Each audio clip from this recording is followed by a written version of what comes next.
हम बात करने वाले हैं KNR कंस्ट्रक्शन के चार्ट की स्टडी करने की। यहाँ पर मैं KNR कंस्ट्रक्शन का चार्ट ओपन कर लेता हूँ। देखते हैं कि चार्ट के अंदर क्या कुछ हमें दिखाई देता है। सबसे पहले जब कभी आप चार्ट को स्टडी कर रहे हैं तो 1 मंथ की कैंडल पर चले जाइए। अब ये इस तरह का चार्ट आपको दिखाई दे रहा है और सबसे पहले 246 अभी इसका प्राइस चल रहा है। देखिए दोस्तों, यहाँ से इसका जो डाउन ट्रेंड था ये देखिए यहाँ पर चला है और अभी ये कंसोलिडेशन के पीरियड में है।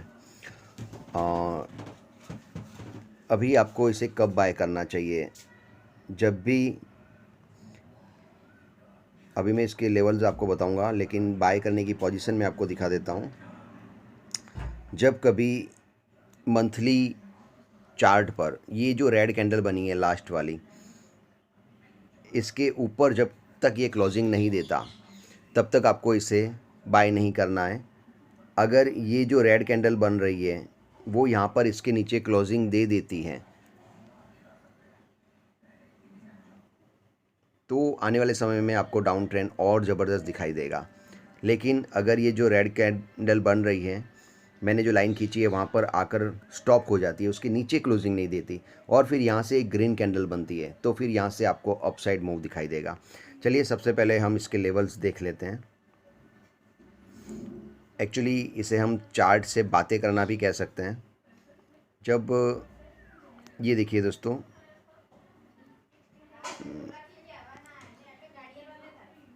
सबसे पहले यहाँ पर चार्ट ने रेजिस्टेंस फेस किया था इस लेवल पर, इस लेवल को क्रॉस नहीं कर पाया था और फिर जब ये यहाँ से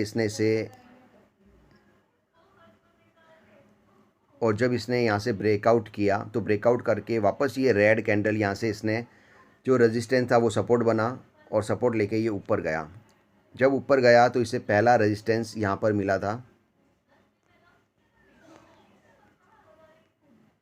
ये देखिए, ये जो ऊपर जाने पर ये जो पहला रेजिस्टेंस उसे मिला था, ये देखिए,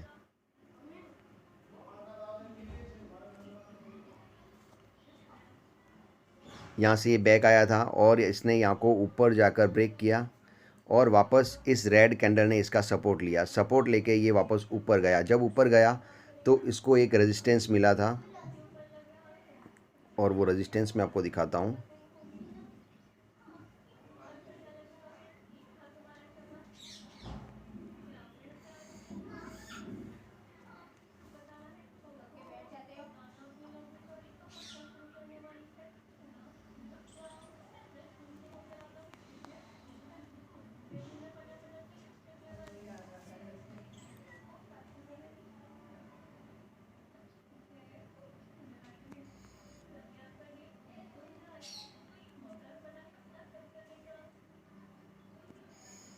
तो देखो, तो दोस्तों यहाँ तक के सपोर्ट और रेजिस्टेंस हमने ड्रॉ किए हैं। चलिए समझने की कोशिश करते हैं।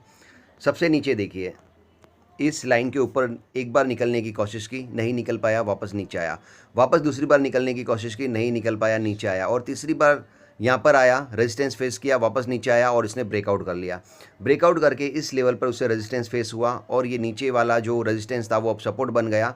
यहाँ से सपोर्ट लेकर ये ऊपर गया और यहाँ पर ये जो रेजिस्टेंस था वो यहाँ पर अब सपोर्ट बन गया। सपोर्ट लेके वो सीधा ऊपर चला गया। ये जो रेजिस्टेंस था उसको वो ब्रेक करके ऊपर निकल गया।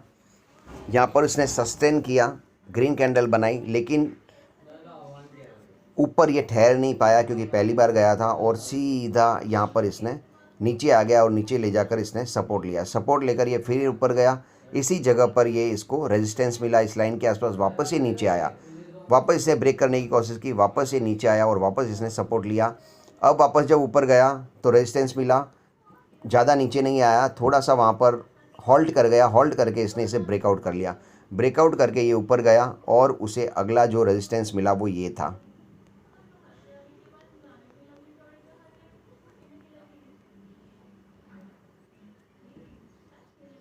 ये वाला दोस्तों उसे रेजिस्टेंस मिला था। इस रेजिस्टेंस को तोड़ के वो ऊपर गया।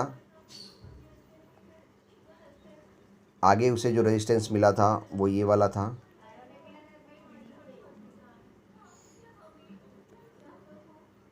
ये देखिए ये वाला, यहाँ से वो नीचे आया, नीचे कहाँ तक आया, नीचे इसने यहाँ पर सपोर्ट लिया है।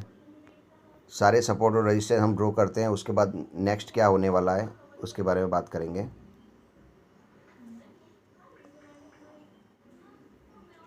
ये देखिए ये,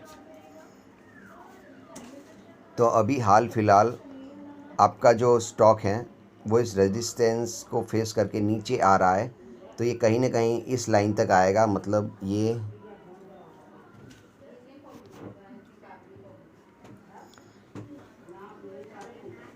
अपकमिंग वीक में ये आपको 220 तक आता हुआ दिखाई देगा। 220 तक आता है तो आप इसे ख़रीद सकते हैं। बहुत ही अच्छा आपको यहाँ पर एक ट्रेड मिलने वाला है। लेकिन अगर ये इस कैंडल से नीचे नहीं आता है और यहाँ से इसे ऊपर की तरफ क्रॉस करता है, मतलब 255 के ऊपर ये क्रॉस कर लेता है, तो आपको नीचे वाली लाइन पे आने का इंतज़ार नहीं करना है। क्योंकि जब स्टॉक अप ट्रेंड में होता है तो ज़रूर नहीं कि वो सपोर्ट पे आके ही ऊपर जाए, वो पहले भी ऊपर जा सकता है। और अभी आपका ये जो स्टॉक है वो अप ट्रेंड में आ चुका है, इसलिए आप नीचे वाली लाइन पे आने का इंतज़ार मत करना। ठीक है, यहाँ से 240 के नीचे आता है तो आप 220 तक आने का इंतज़ार करना। लेकिन अगर यहाँ से ये 255 के ऊपर निकल जाता है तो फिर आप इसे ख़रीद लेना। 275 का जो रेजिस्टेंस है वो 1, 2 और 3 बार फेस कर चुका है, अब वो वापस नीचे नहीं आने वाला है। थोड़ा सा टाइम इंतज़ार करके वो सीधा आपको 325 तक जाता हुआ मिलेगा। लेकिन जैसे ही 325 तक आ जाता है आप इसे वहाँ से सेल कर सकते हैं, क्योंकि वापस ये 275 आएगा, थोड़ी देर इंतज़ार करेगा और उसके बाद ये निकलने वाला है। और इसका अगर पूरा चार्ट मैं आपको दिखाऊं कि किस तरह से ये जाने वाला है, तो इसका जो चैनल बन रहा है वो इस तरह का कुछ चैनल बनेगा। चैनल से भी आपको बहुत कुछ समझ में आने वाला है कि यहाँ से इसने सपोर्ट लिया था और ये देखिए यहाँ से चालू हुआ था, ऊपर यहाँ पर रेजिस्टेंस आया था, फिर ये कंसोलिडेट होकर यहाँ पर इसने सपोर्ट लिया, फिर सीधा ऊपर यहाँ तक गया, इस चैनल से बाहर निकल गया, वापस नीचे आया, चैनल के अंदर इसने रेजिस्टेंस लेके वापस ही इस तरह से आ रहा है।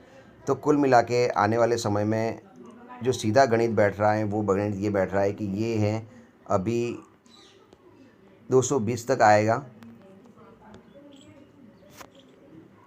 अभी अपकमिंग वीक के अंदर ये यहाँ पर आने वाला है, यहाँ पर सपोर्ट लेके ये यहाँ पर जाएगा, यहाँ पर इसको रेजिस्टेंस मिलेगा, फिर वापस ये नीचे आएगा। लेकिन नीचे ये जो सपोर्ट की लाइन है वहाँ पर नहीं आएगा, इसे इस चैनल का जो सपोर्ट है वो मिल जाएगा। चैनल के सपोर्ट पर लेकर ये इसे ब्रेकआउट कर लेगा और सीधा ब्रेकआउट करके ये यहाँ पर जाएगा। तो ये इसका आने वाले समय का मूव है। अगर आप किसी और चार्ट का एनालिसिस चाहते हैं तो मुझे कमेंट करके ज़रूर बताइएगा। और इस चार्ट को मैं छोटा कर लेता हूं तो आप इसे देख लीजिए। इस तरह का चैनल आप बना लीजिए, इसी चैनल में ये घूम रहा है। ये अभी चैनल की जो ये क्रॉस लाइन है, जब तक यहाँ पर नहीं आता तब तक ये ऊपर नहीं जाएगा, अभी इसी के अंदर वो कंसोलिडेट होता रहेगा। मैं आपकी जानकारी और चार्ट रीडिंग के लिए बता रहा हूँ कि चार्ट रीडिंग कैसे किया जा सकता है। आप इन्वेस्टिंग अपने विवेक पे करें, ट्रेडिंग भी अपने विवेक पे करें। मेरी ओर से आपको इस तरह का किसी भी तरह का कोई सजेशन नहीं है, सिर्फ यहाँ पर मैं आपको चार्ट कैसे रीड किया जाता है वो सिखा रहा हूँ। अगर आप किसी चार्ट के बारे में एनालिसिस चाहते हैं, सपोर्ट और रेजिस्टेंस और किस चैनल में वो घूम रहा है अगर देखना चाहते हैं तो मुझे कमेंट करके बताइए, मुझे उसका एनालिसिस करने में खुशी होगी।